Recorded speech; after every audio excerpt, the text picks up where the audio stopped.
La la la la la la la la. Vancouver fans, how are we feeling? How's it feel back to be back in the playoffs? I'm jealous, that's for sure. Welcome back to the channel. We are gonna go over the Canucks' stunning victory over the Nashville Predators tonight. They win 4-2 in Vancouver. The barn was jumping. Seems like Vancouver fans definitely had a good time over there. But yeah, we're gonna jump into this game. This game was it kind of played out the way I kind of thought it was gonna play out. If you watched my preview of the Western Conference, I said Nashville to me seems like a really good blue collar team, and they've had really good success this year. I don't think anyone expected them to be where they're at or the year they had. Barry Trotz has done a really good job of building a really good team, and he's brought in some good pieces to complement his idea for his team. And it showed. They are a gritty team who's put in really good work and really good effort against one of the top teams in the league. So I didn't expect this to, Vancouver just to blow them out of the water. And for the most part, they didn't. Not until a couple mistakes were made later in the third period. So we're going to go over it. All right. Like I said, Canucks rallied in the third. If you've paid attention at all to the Canucks, or if you haven't, the Canucks do really well in the third period. I think they've had like one of the most comebacks in the third period. Some stat along that lines, but they do hold their own in the third period, and this game was no different. But we're going to start at the very start of this game. This game, like I said, is very evenly matched. If you look at, let's go down to the game stats. If we're looking at the stats in the game, right, shots are fairly even. Face-offs, a slight edge to Vancouver there. Power play, Nashville capitalized on one of their power plays. Penalty minutes, Vancouver, they got a couple calls on them. Fans weren't really super excited about the referees tonight, but that's kind of Vancouver, so I'm not really going to invest too much into that. Hits fairly even, block shots fairly even, giveaways, slight edge to Vancouver there on that one, and takeaways vice versa. So fairly even game for two teams who are separated by points. I forget how many points they were, but obviously I had to double check. But yes, Nashville was in the wild card spot. I forget how many points they had, but they wound up having 99 points, and Vancouver had 109. So they're separated by 10 points. So give or take a handful of games here and there. So they're not very much different in the standings. Talent-wise, they're still up there. I think Nashville maybe needs one more piece to be as equal to Vancouver as possible. But the game in itself, like I said, looking at the game stats, fairly even. And the game played out that way from the start of the game, basically almost to about the middle of the second, or end of the second into the third. It was a fairly matched game, and then Vancouver, once they got their lead and the fans really got into the game, it went up a notch. And I thought my initial thought about the series is I think Nashville is a really good team. Vancouver's obviously better, but I don't think the success that Nashville has found in the season is going to last into the playoffs. And if Vancouver plays like they did tonight in the third, Nashville's going to have some issues. We're going to go over three of the goals. This first goal is Jason Zucker's goal right here. I wanted to go over this because this is a play that happened late in the first period. If you look at the shots, not much is going on in this first period. But this play, it stuck out obviously, because it's in the highlight package. And usually when there's a goal, there's usually a mistake from the other team. This one, I think this is Pettersson's mistake on this play right here. So we're going to go from the face-off. So we got Lafferty taking the face-off. Puck is drawn back. It's moved up to the point. We have Josi with the puck. Now here is where I think the screw-up happened. Let's go back a couple of seconds here. We're going to watch Lafferty, center, right? There he is right here. Now as a center, I played center. I'm not a professional. I just know a little bit about the position, but usually the center will stay low. He will stay in the slot and he will pick up the third man that's high. It doesn't seem to be the case here. It seems like they're chasing the puck. It's him and who is it? Who else is with them? I can't tell you from who it is from this right. But flip side of that, when I say it's Pettersson's issue, is Pettersson, usually the far wing, breaks off and sits in this area right up in here to take away this passing lane and this passing lane if it goes back down. He kind of sits in the slot. He's kind of in no man's land right now. And the winger is pushing up like he's supposed to. The center, Lafferty, not doing what he's supposed to.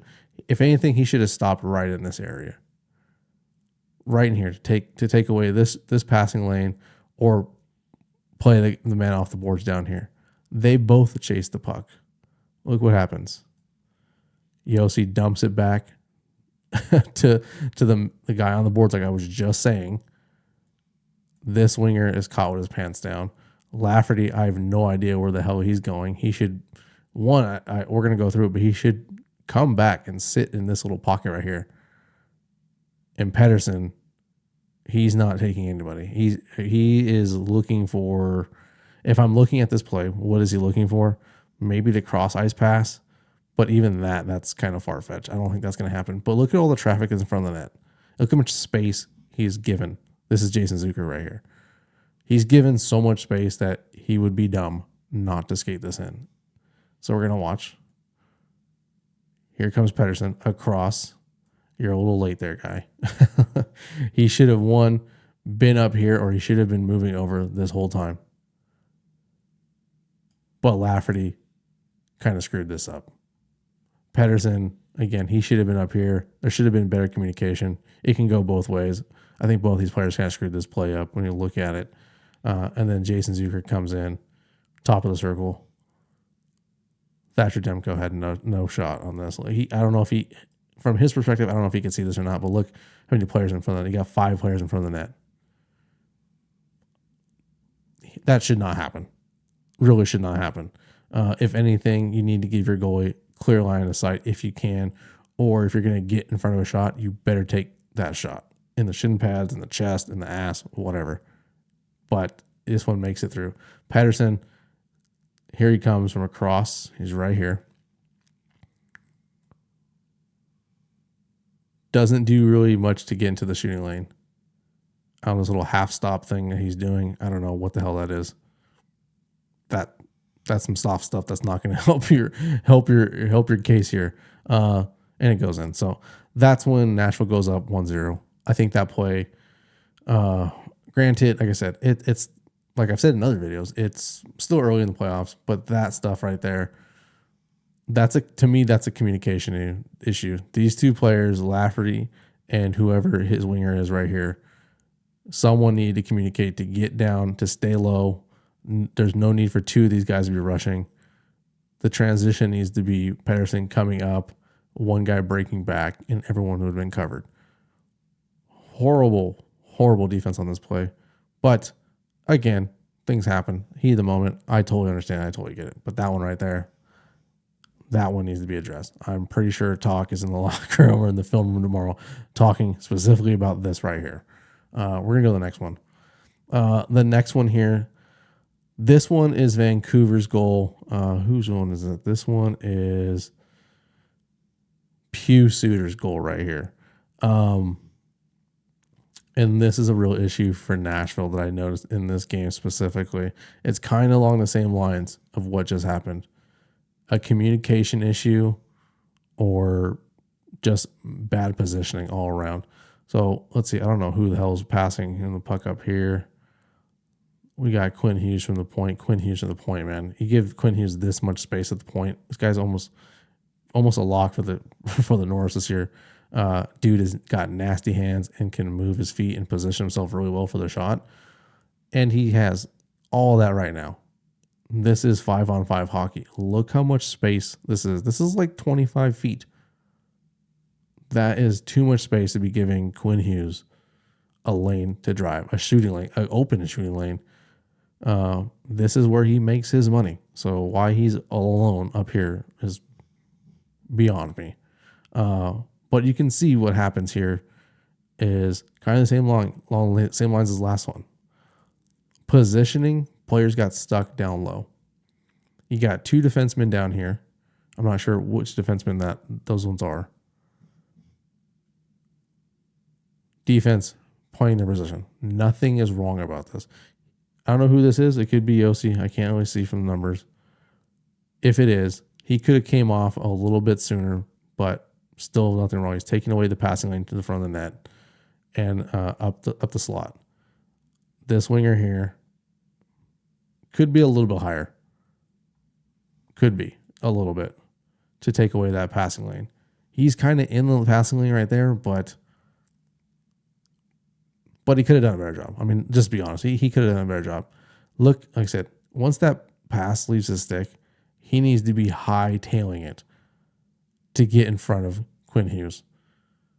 Look how much space he's given. And he's curling back to the center. He's not in the shooting lane. That right there, that's horrible. Extremely horrible. He's got, let's see. Let's go back a little bit. The center's doing fine. He's playing his position pretty damn well. Oh, did we skip it? Here we go. This winger right here and the center are playing the same position at this moment. Someone needs to be rushing Quinn Hughes or taking up a little bit more space in the middle. What happens here is Quinn Hughes does his thing. He shoots inside of this traffic jam that is in front of Saros. 1, 2, 3, 4, 5, 6. 6 people in front of the net. And he had probably another 15 feet if he wanted it because this guy right here is curling back. That is horrible defense from the Predators on that one. I get it. Now we have all the numbers. We have Yossi, who's 82. Let's see. Who is this? Like I said, I don't know numbers from these guys. Tommy Novak. Who else we got? Mark Jankowski. And who's 21? Anthony Bolivier. That line right there, I would not be surprised if they're getting an earful in the locker room off of that play. That was bad. We're going to move on. That one was tipped by Pugh. Right down the center. Initially, it was Quinn Hughes' goal, but when you slow it down and you see it was actually tipped, that was his goal. The last one, this one's actually not a bad play. This one's a really good play by Vancouver. If you want to know what a forecheck looks like, or you want to see what a perfect forecheck looks like, this is it right here. This is Dakota Johnson's first goal. Yeah, first goal. This was right after they tied the game up. So I don't know, it was like 10 seconds or 15 seconds, something like that, right after that last goal. Watch this forecheck. Typical forecheck. A 1-2-2, right? Or a 1-1-3. Oh, let's see. Here we go. Taking the man off the puck. Taking his body. Puck is loose, right? You can see it right there. You got, I think that's Ryan O'Reilly right there. I don't know who this is right here. Who is that? 45. Who is it? That is Carrier right there. Okay. He's doing a good job. He's coming to support because you got your fellow Ryan O'Reilly right here coming in to support that that incoming forecheck because the puck is loose and you got two forwards behind the goal line. So that's what you would typically do. You would get in their support. Look what happens. Look who's left all alone up high. Where is everyone else? This, from the Predators, this looks bad, but for the Vancouver Canucks, this is absolutely perfect. Look at that. Right through the legs. Granted, he should have had this. He really should have had this. It was one of those fluke things. If you watch the play, let's see if we can get to it. Let's see how he's kind of stumbles a little bit. Here we go. Like right through the legs, and then he like trips himself a little bit. Like he was just out of position. It just wasn't a good look for him. But again, this was an absolute perfect forecheck from Vancouver. If you're a Vancouver fan, you could only hope to get more of these because that one was a beauty. And Dakota Johnson, or not, I say Dakota Johnson because the commentator in the game kept calling him Dakota Johnson. Me and my wife were actually talking about that. Dakota Joshua had an absolutely superb game. A lot of people are talking about him on Twitter now. We got the hockey guy Shannon's over there talking about repping and trying to buy one of his jerseys. So when the hockey guy talks about you, you're doing great. But yeah, this was a really good play. And then he got the empty netter towards the end of the game. Super dope. Super good game. Like I said, this game was more evenly matched than I anticipated it being. About around there. I really thought Vancouver, again, being a Canadian team in the playoffs, and they hadn't been in the playoffs in forever, I thought they'd come out with a little bit more. But from the start, both these teams were evenly matched, so I can't knock this game at all. It was a really good game. This felt like playoff hockey. I can't wait for game 2 on this one. They play game 2. Let's see, when do they play game 2? Again on Tuesday. So yeah, I'm really looking forward to that. Well, I don't know about you guys, but it's been a long day for me. We've watched a lot of good hockey today, and there's so much more to come in the next 7 weeks almost. So I can't wait. These games have been off the hook so far. Tomorrow we got Vegas and Dallas going at it finally. We got Edmonton and LA going at it, and then we got the Maple Leafs again. And who else do we got tomorrow? I think we got Carolina and New York Islanders going at it again. So tomorrow's going to be a good day. More hockey. I'm stoked. I hope you guys are too. If you watch any of my videos, thank you. If you subscribe to my channel, thank you. Let me know what you guys think about this game down in the comments. Let me know what you think about any of the other games because it's only been the first game out of all these series, and it's just getting started. And I cannot wait. I cannot wait to see the next round. The first round is looking super promising already. The next round is going to be absolutely bananas. So yeah, thank you guys for watching. I appreciate it. Vancouver, well deserved. I will catch you guys in the next one. Peace out.